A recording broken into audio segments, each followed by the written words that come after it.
हमके दाबेला कसी के कि दीदी रे कोरावा में भरवा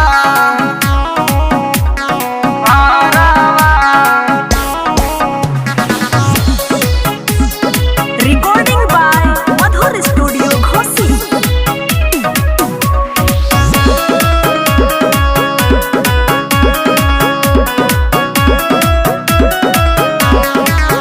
बुझे ना मरम तन को देहिया के मोर हो कर कंट्रोल नहीं देला झक झोर हो देला झक झोर हो।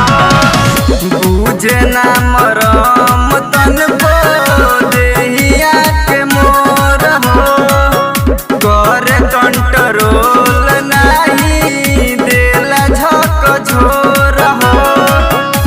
तो वही के भूखाइल रहेला नजरी में बस के कि दीदी रे कोरावा में भरवा हमके दाबेला कसी के कि दीदी रे कोरावा में भरवा हमके दाबेला कसी के कि दीदी रे कोरावा में भरवा